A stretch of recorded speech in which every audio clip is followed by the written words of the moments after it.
thumbs up. Others are like, no, no, no. You know, snow is, I think, wonderful when you don't have anywhere to go and you can sit in the house and you can look out the window. Isn't that great? But if you got to get out anywhere, Leola is up in Gatlinburg today with her sister. They get together 2 or 3 times a year. They meet somewhere, and so they met over in. They have got a little cabin, and they were going to come back tomorrow, but with the weather being as sketchy as it is, she's heading back this afternoon about 5 o'clock or so. But and get back, try to beat the weather, which I'm really glad. I told her I would defer to her judgment, but she knew what my view was. Driving in snow, man, it can be so, as you know, so treacherous. I remember one time, I probably told you this, when we lived in South Dakota for 2 years, when I was in the Air Force, there was a time we were driving back to the base. I was in, the base is in Rapid City, which is on the far western side of the state. And one of the longest, loneliest drives anywhere is from Sioux Falls on the east side of South Dakota to the west side to Rapid City. And it is just this long, lonely, desolate road. And it was September, so yeah, not January, February. But that's South Dakota for you. And so it was like September, and we were driving back. The kids were like 4 and 5 years old at the time, and they're in the back of our little Ford Escort. And I had been on leave, and so we were driving back from Alabama. And we were driving, and it was nighttime in September. And I had gotten real tired, and I asked Leola to take over the driving, and she did. And it was night, and it was raining. And so she woke me up after I hadn't been sleeping long, and she woke me up. She said, "The car feels really funny, and I don't think I want to drive anymore." And I said, "Well, okay." And I said, "Well, pull over." And so when we got out, we like both almost fell down on the interstate. Suddenly it had turned to freezing rain, and you're in the middle of the night, and you got a 4-year-old and a 5-year-old, and this is South Dakota, and there is almost nothing for miles and miles on end. And it started getting really bad really fast. And so I'm just putting down the interstate, and the few cars that are out there in South Dakota or at that time of night were putting as well. And after probably about an hour, you know, things weren't getting better, things were just getting worse. And there was an exit. And at that exit, there was one little hotel. You know, obviously it wasn't a Holiday Inn Express, but it was just a small hotel and a gas station. And I just said a prayer, and we can't go any further. And so if there's nothing, then we're just going to have to sleep in the car because it's too dangerous. And so we got the last room. God was so gracious to us. Got the last room in that little hotel that night. That was one of the most tense times I've ever had driving. So wintertime and treacherous. So every time I think about that, and Leola coming back tomorrow, and think about the older I get, the more it's like, no, you stay there. If you stay there, you'll probably have to stay there till Thursday, according to their weather. And so she's going to get out tonight, hopefully before anything comes. Oh, well, let's turn to Isaiah now. Isaiah, we are in chapter 52. So let's pick up Isaiah in Isaiah chapter 52. This, of course, is the second part of the book of Isaiah. If you've been with us, you know that. And that means in the second part of Isaiah, there is a more hopeful tone, generally speaking. It doesn't mean that there aren't moments when God has to really just challenge his people and and threaten judgment. That's still going to be there because it has to be with his people the way that they are. But mostly that was the dominant theme of the first section of Isaiah, chapters 1 through 39. The dominant theme of the second section is hope and what God is doing. And especially what God is doing on a bigger scale that they could not have understood, fully at least, but that we do understand because we get to look back at it through the cross, through this side of the cross. And so with that in mind, let's pick things up here in chapter 52.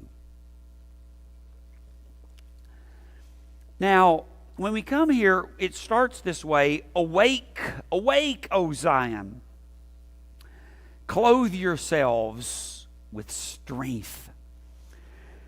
Now, to really understand what God is saying here, you have to understand what has come before. We took a look at what has come before last week, and that is that God, they are going to drink God's cup of wrath, and the reason they're going to drink His cup of wrath and find themselves in Babylonian captivity is because of their stubborn, obstinate heart. And what God's trying to do is trying to bring them to their senses. And we've talked about this before, how He's anticipating their feelings that they're going to have. When they find themselves, Jerusalem's destroyed, the temple's destroyed, and they're marched off into captivity, in Babylonian captivity, what's going to be going through their mind? And what's going to be going through their mind is this it? Are we done? Is our relationship with God over forever? Is there any hope? Is this the end? And what God does in the second part of the book of Isaiah, what we're in now, is He has reassured them, and He's continued to reassure them. No, it's not the end. I'm not done with you. You're a chosen servant of mine. There's going to be better days ahead. And you still have a purpose in my ultimate plan for humanity. And so He's giving them all of this reassurance. And so what He does here, He's reminding them, especially at the end of chapter 51, that He's going to take the cup of wrath from Israel that was visited on Israel through the Babylonians. And what God's going to do is He's going to give that cup of wrath to their tormentors. He's going to turn around and He's going to pour out His wrath on the Babylonians. Okay, He used the Babylonians to pour out His wrath on His people, but He's going to turn around and He's going to pour out His wrath on their tormentors because they have been excessively cruel. And so take a look at this at verse 22. This is what your sovereign, and when I say verse 22, I'm talking about chapter 51. This is what your sovereign Lord says, your God who defends His people. See, I have taken out of your hand the cup that made you stagger. From that cup, the goblet of my wrath, you will never drink again. I will put it into the hands of your tormentors, who said to you, fall prostrate that we may walk over you, and you made your back like the ground, like the street to be walked on. So because of their excessive cruelty, God's going to deal with them, the Babylonians, as well. Now, by removing the cup, God allows Israel to regain her senses and to resume a place in God's plan of redemption. And so what He's doing then when He gets to chapter 52, it's vital that they accept that message and that they stop laboring under the sense of condemnation now. I'm going to turn the cup of wrath to your tormentors, and you're going to be used. And so, listen, don't just feel condemned. It's time to rise up. I'm going to use you. I'm going to heal you. And so He says then, as we start 52, awake, awake, O Zion, clothe yourselves with strength. instead of seeing yourself as one who has been trampled, instead of seeing yourself as a beaten group of people by your adversaries, see yourself as my people, clothed with dignity and strength that I provide, clothed with splendor that I provide. And so, verse 1, awake, awake, O Zion, clothe yourself with strength. Put on your garments of splendor, O Jerusalem, the holy city. The uncircumcised and defiled will not enter you again. Shake off your dust, rise up, sit enthroned, O Jerusalem. Free yourself from the chains of your neck, O captive daughter of Zion. And so, more reassurance. It's just reassurance. I'm not done with you. Embrace it. Embrace what I'm going to do for you. And then we come to this section, verses 3 through 6. Because of God's claim on Israel, they're His people. That guarantees that their bondage is going to end, because they belong to God. And they're the same people that God brought out of Egyptian captivity. They're the same people that God delivered from the Assyrians. And so God is saying, I'm going to free you from the Babylonians as well. Take a look at verse 3. For this is what the Lord says. You were sold for nothing, and without money you will be redeemed. For this is what the sovereign Lord says. At first my people went down to Egypt to live. See, He's reminding them, don't forget. When I make these promises to you, that it's not over with us. Let me remind you of Egypt. For this is what the sovereign Lord says. At first my people went down to Egypt to live. Lately Assyria has oppressed them. And now what do I have here, declares the Lord? For my people have been taken away for nothing, and those who rule them mock, declares the Lord. All day long my name is constantly blasphemed. Therefore my people will know my name. Therefore in that day they will know that it is I who foretold it. Yes, it is I.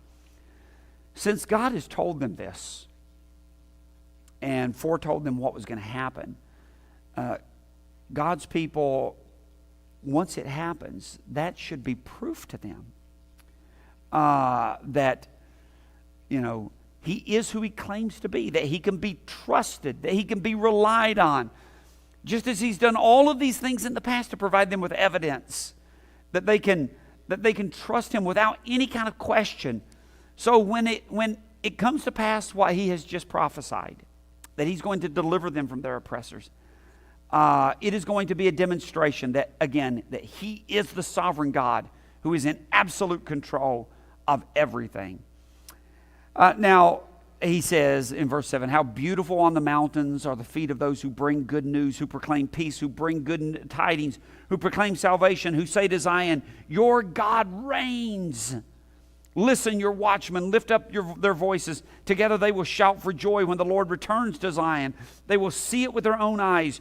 Burst into songs of joy together, you ruins of Jerusalem. For the Lord has comforted His people. He has redeemed Jerusalem. The Lord will lay bare His holy arm in the sight of all the nations, and all the ends of the earth will see the salvation of our God. Okay. So here He is again. He's reminding them, I'm going to come for you. And there is going to be this wonderful, joyful return to Jerusalem. And the imagery here, by the way, is the image of a runner. Back in ancient times, when there would be battles that were fought, when a battle was, the outcome of a battle was known, a runner would be sent to take message. It's kind of like in the days of Sparta in ancient Greece. We call running 26.2 miles, what do we call it? It's a marathon. Well, it comes from the Battle of Marathon. And when a runner ran back apparently 26.2 miles. How we know that, I don't know.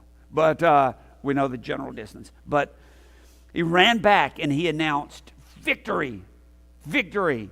And so that's the image that you have here. The beautiful on the mountain are the feet of those who bring good news. That's the runner who's coming to announce, who proclaim peace. We've won. There's peace. And who bring good tidings. They proclaim salvation, who say to Zion, your God reigns. And this is the heart. This is the heart of everything. Like I said, when all of this comes to pass, they will know, oh, God foretold this. And it will be yet another sign that God reigns. That God reigns, and so he can be trusted. That God is in charge, that God is in control, and all of the inhabitants of Jerusalem are absolutely going to rejoice as this runner comes and eagerly reports the outcome of the battle, is the idea. And but when we get down to verse 9 and 10, notice this. Notice what God does here. Once more, and we've seen this from time to time, once more, the promise that God makes is a promise that obviously has something bigger in mind than just the return of Israel to Jerusalem from Babylonian captivity. That's the immediate fulfillment. God is going to bring Jerusalem back. He's going to bring them out of captivity. He's going to let them go back. He's already used, earlier we've looked at the chapters where he's announced that it would be through a servant by the name of Cyrus. Of course, we know what happened. Cyrus, the king of Persia. Ezra chapter 1 allows them to go back, just as God prophesied 150 years before it happened.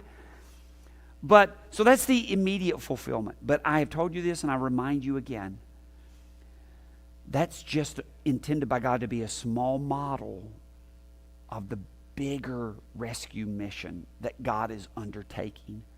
And it is a global rescue mission.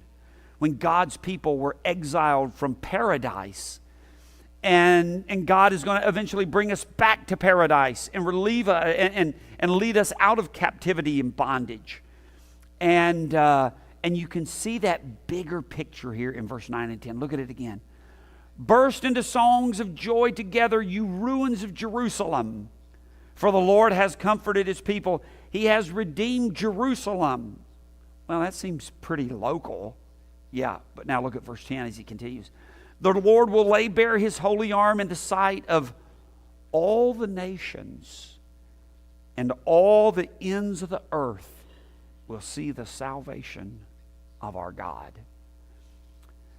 Now, how the Jews would have understood that back then is, well, we don't really know. They probably just went, I don't know. And they figured, they would have come to their own, the teaching of the rabbis, what that means. But clearly now looking back, as we keep going into chapter 53 here, through the cross, we see exactly what God's mean. The return of his people from Babylonian captivity to Jerusalem is paralleling what God is ultimately doing, and that is the people that he's bringing back to Jerusalem is going to be the ones that he's still going to use to bring the Messiah into the world, who's going to eventually then bring the world, all people who love him, out of captivity and bondage and back into paradise. So you again see that to the ends of the earth. Salvation is going to become evident to the ends of the earth. Questions, comments, observations on anything there in those first 10 verses? Okay, let's take a look at verse 11 and 12.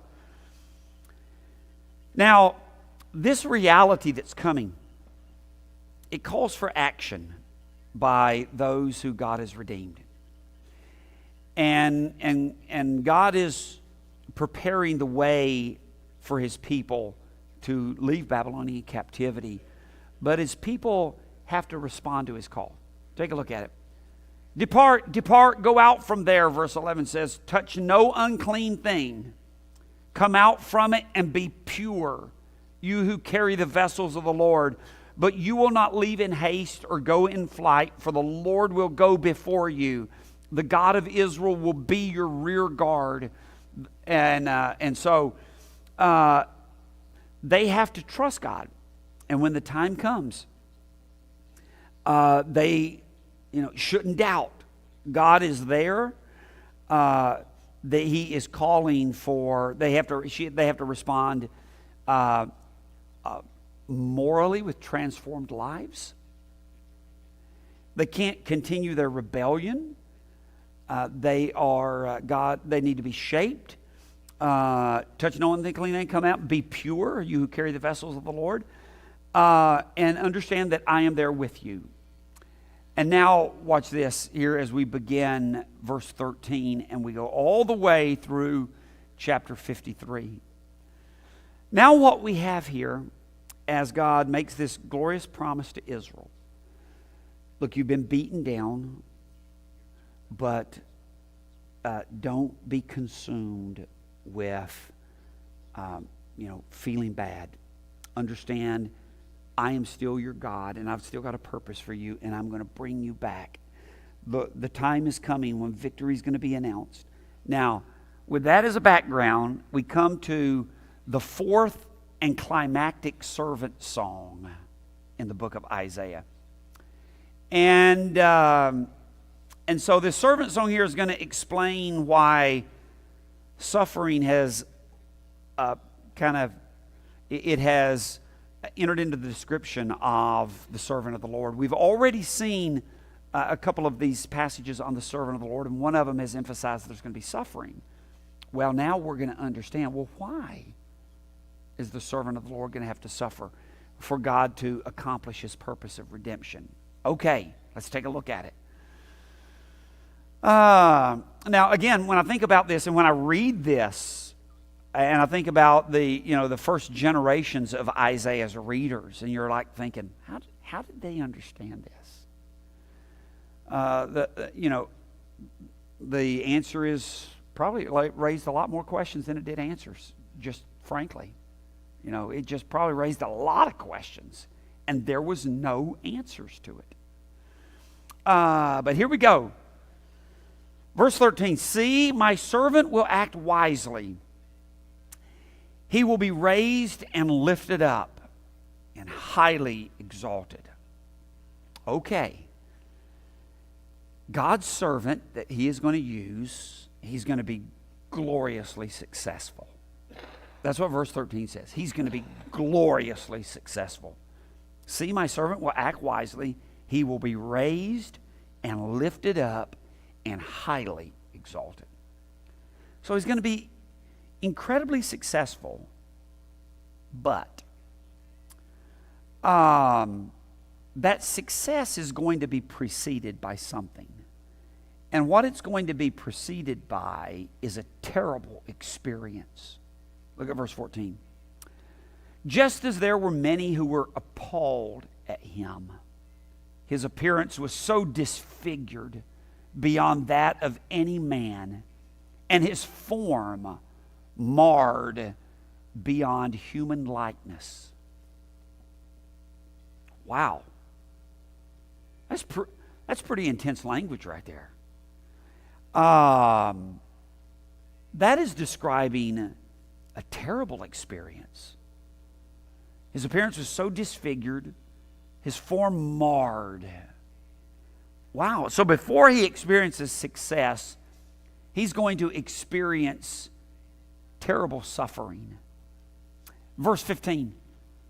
So will he sprinkle many nations and kings, shut their mouths because of him. By the way, here the word sprinkle there, depends on, I don't know what translation. Is there anybody else who has a different word than, so he will sprinkle many nations? He will startle many nations. Yeah, the idea is marveling. You might have a footnote that says many nations will marvel at him. And I think that's kind of the idea. So many nations will marvel at him. He will sprinkle many nations, literally. Kings will shut their mouths because of him. For what they were not told, they will see. And what they have not heard, they will understand. They're going to come to terms with a remarkable way that God triumphs through one who has been brought so low. it is going to be remarkable.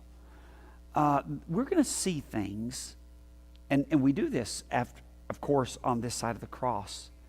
It is truly remarkable. It is incredible how God accomplished his plan. It's something that no one would have pegged. No one could have pegged. It was a plan that was, it was fiction.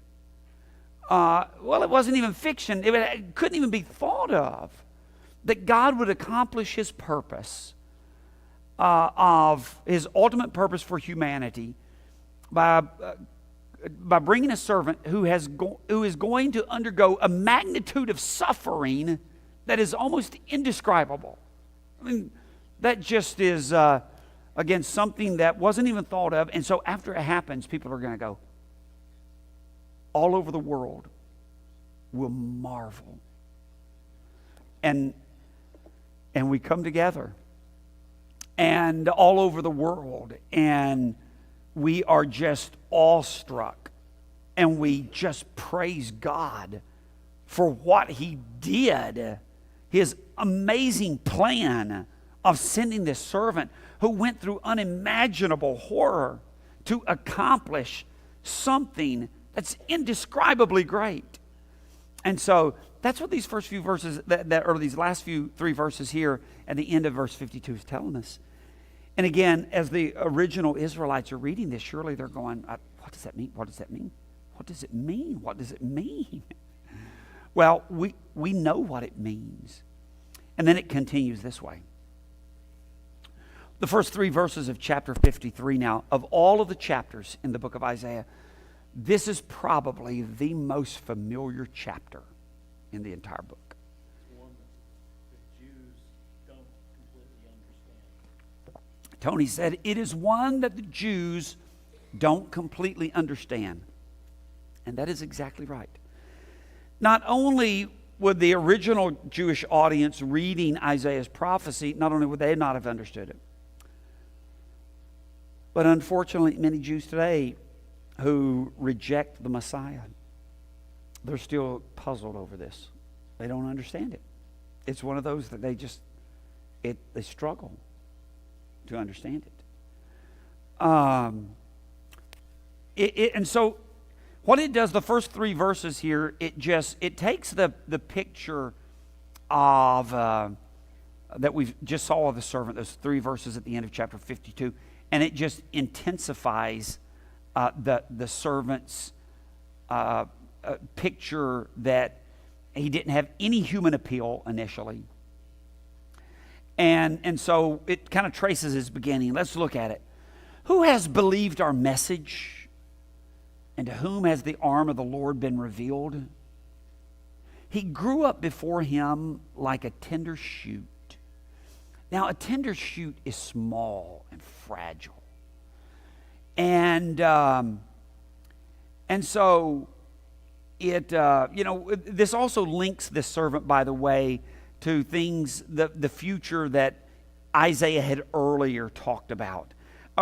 Earlier, all the way back in chapter 4 and chapter 6 and chapter 11, Isaiah has already talked about this shoot that was going to spring up. And so it links everything that he's talked about, that shoot that's going to come up earlier. Oh, that's going to be the servant. That's going to be the one. And he's going to be small. He's going to be fragile. It says in the middle of verse 2, he had no beauty to attract us to him. Nothing in his appearance that we should desire him. He was despised and rejected by men. By the way, the word despised there, it doesn't carry the same word in Hebrew, the same connotation that it does for us. When we hear the word despise, we think of contempt. And that's not really the idea here. Our English word despise, the whole idea of contempt, is not really the same here. The word here basically means just unworthy of our attention. He was despised and rejected. That is, he was just unworthy of anyone's attention.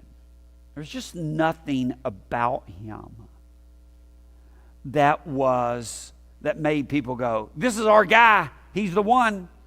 He has to be the one. And so that's the initial. I mean, he was born in Bethlehem. He was, born in a barn. He went to live and grew up in the armpit of Galilee. That's why the statement, can anything good come out of Nazareth? That's why that had, was a kind of a truism of the day. Nobody comes from Nazareth. Surely the Messiah's not. So he grew up that way. He grew up in the home of a tradesman, carpenter. There was nothing about him that was, worthy of anyone's attention. Nothing. And so that's what it means here. He was despised and rejected by men, a man of sorrows and familiar with suffering, like one from whom men hide their faces. He was despised and we esteemed him not. So again, what Isaiah is doing here in these first 3 verses, like I said, he's intensifying this picture that has already been painted in verse 14. That he's going to go through, a terrible suffering. That it's not going to be that the choice of God's servant to accomplish his mission is not going to be self-evident. And then we come to verse 4, and this is the heart of the song. Verse 4 and 5 is the heart of the song. And what happens here in verse 5, it provides a critical turn. Here we see a turn, a very important turn that takes place. And that turn is now God's going to start pulling back the curtain and revealing the reason that God's servant is going to have to suffer. He hasn't really told us why yet. He's just said the servant's going to suffer. And the servant's going to be one that there's nothing going to be about him that seems to be worthy of anyone's attention. But now we come to verse 4 and 5, and again, we've got that turn here. And so he says this, surely he took our infirmities and carried our sorrows. Yet we considered him stricken by God, smitten by him, and afflicted. And so that statement is important. Yet we considered him stricken by God, smitten by him, and afflicted. The sorrows and the infirmities that are going to cause people to hide their face from him is going to be their own infirmities. We want to hide our face from Christ. And he says, but what has disfigured him is going to be our own infirmities.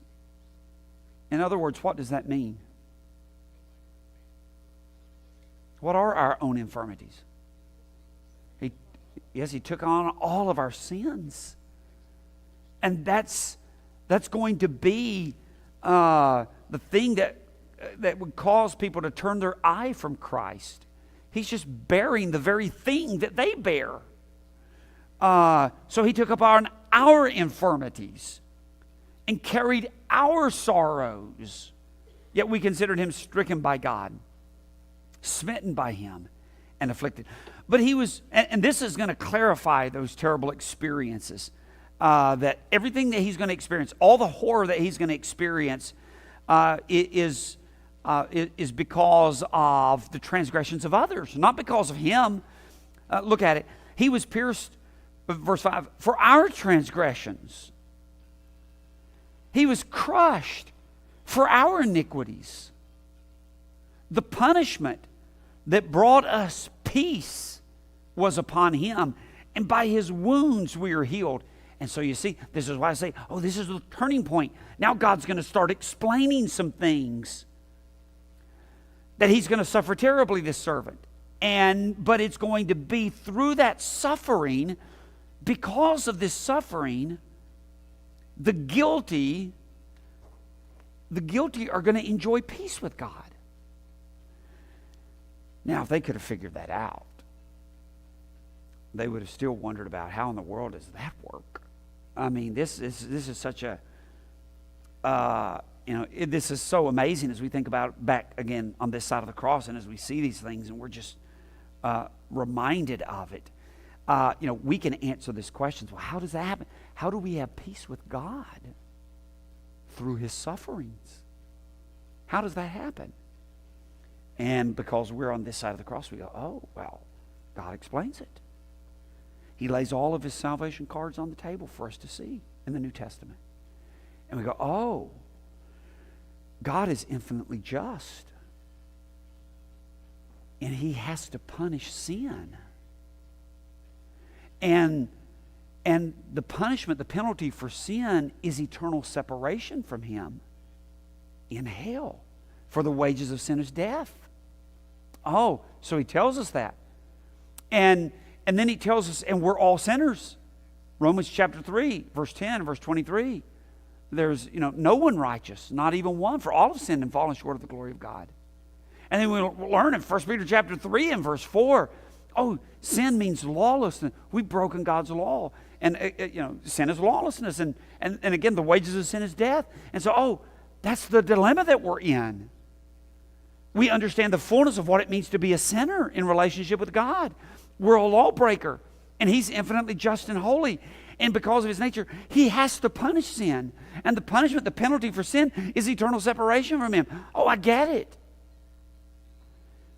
And so what God does then on the cross is he sends Christ to be our sin bearer. So God can be just. And he has to punish sin. So he takes all of our sin and he puts them on the servant. And then he punishes the servant. So that we don't have to be punished. When he looks at us, when we stand before God, God can look at us and say, you're in the clear. No penalty for you. Not that God is, unjust. He's just. He paid for that sin. No penalty for you because your sin's been paid by the servant, by Messiah, by Christ. And so he's giving us these glimpses of it here. He was pierced for our transgressions. He was crushed for our iniquities. The punishment that brought us peace upon him was upon him. And by his wounds we're healed. And so we stand before God now. And we're healed. We're healed. But it's not because of anything we've done. It's because of everything Christ has done. And again, as you've heard me say so many times, that's why we come together here every Sunday. That's why God calls us to come together here every Sunday. And to eat the Lord's Supper. To eat the bread. And drink the cup. And to be reminded that it is because of his wounds we are healed. It is because he bore our infirmities and our iniquities that we have peace with him. So these two verses, verse 4 and 5, they're that hinge point. Now God is really explaining to us, or previewing and explaining, announcing what he's going to do through the servant. Verse 6, we all like sheep have gone astray. Each of us has turned to his own way. And the Lord has laid on him the iniquity of us all. And look at that, the Lord has laid on him. It acknowledges that God's responsible for the hardships. You always hear that discussion among people. Who's guilty for crucifying Jesus? And, the Jews did it. And Peter did say in Acts chapter 2, you crucified Christ. Well, yeah, sure. Yeah. But ultimately, who's ultimately responsible? God is. That was God's plan. It's like, who wrote the Bible? Well, Matthew and Mark and Luke and John. Yeah, but who ultimately wrote the Bible? God did. All Scripture is breathed out by God. And so this is just a reminder. It is not God's responsible for all this. Yes, Ron?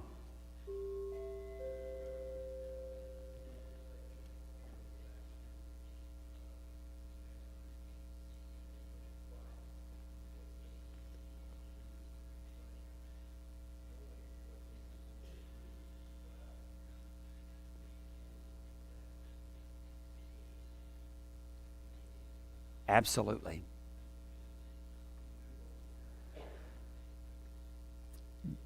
Absolutely right. In Gethsemane, as Ron said, Jesus knew what was coming. And as Luke says, in describing Jesus sweating great drops of blood, the amount of stress that was on him as he was about to bear the sins of the world was unimaginable. And he said, if there's any way to let this cup pass, please let it pass. But not my will, but yours be done. It is the will of God. God did this because it was the only way. God is just. He has to punish sin. He can't just ignore it. He can't just,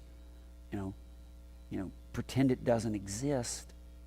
He has to punish it because he's infinitely just and holy. And so, yes, so the Lord has laid on him the iniquity of us all. Well, let's take a look at this now. We're running out of time. Let's finish reading the last part of this verse. Here, beginning in verse 7, the servant is going to emerge more clearly as an individual who acts on the behalf of straying sheep. And the notion of death of an innocent for sins of others, now that's not new to Israel.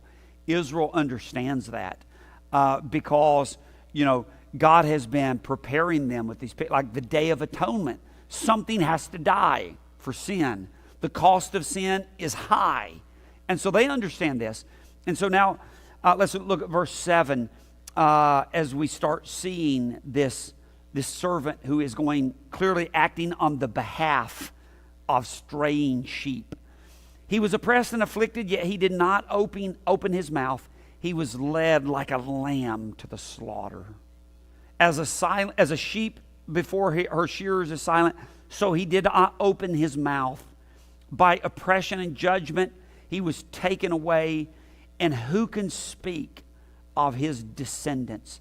By the way, that seems to reinforce the shameful plight of the servant.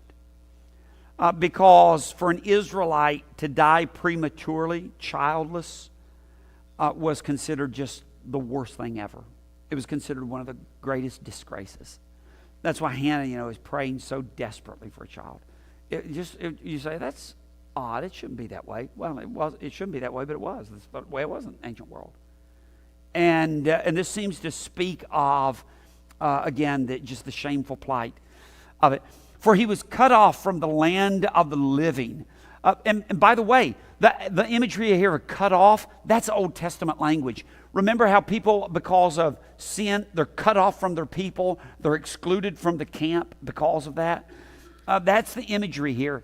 One who dies under the judgment. They're under God's judgment. They're cut off. And so he was cut off from the land of the living. He's under God's judgment. For the transgression of my people, he was stricken. Again, that highlights his innocence. It's not because of him that all of these things are happening. It's not because of him. It's because of others. He was assigned a grave with the wicked and with the rich in his death. The whole idea here seems to be a contrast. Assigned a grave with the wicked is the suggestion that he's full of guilt.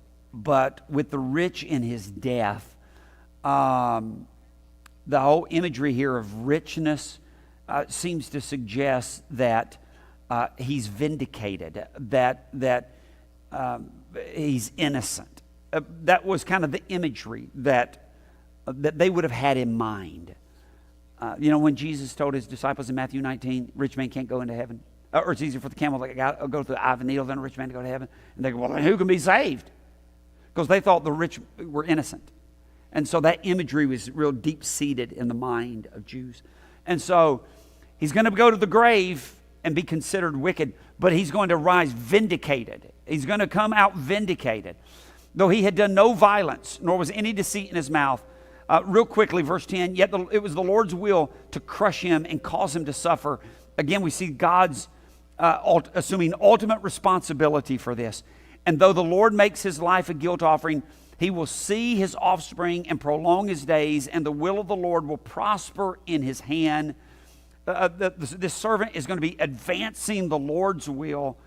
After the suffering, verse 11, the suffering of his soul, he will see the light of life and be satisfied. By his knowledge and my righteousness, by his knowledge, my righteous servant will justify many. He will bear their iniquities. Therefore, I will give him a portion among the great.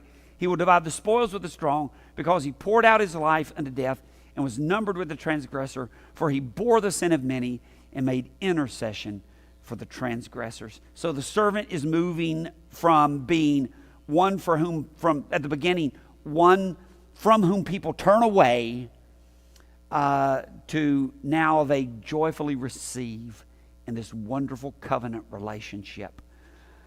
Oh, it's a wonderful chapter. Sorry we had to rush through those last few verses. I kind of wonder if Isaiah here might have not been in some kind of a trance like John was on the Isle of Patmos. Well, we don't really know. Tony says, and if you have to leave, that's fine. It makes you wonder if Isaiah was in some kind of trance. We don't know how God brought these prophecies to these spokesmen who were his mouthpieces. I'm sure Isaiah, though, even wondered. Remember, Peter tells us about the prophets long ago who longed to know about the salvation, about the time that they pointed to. They longed to know. And, how much did Isaiah know about it? We really don't know.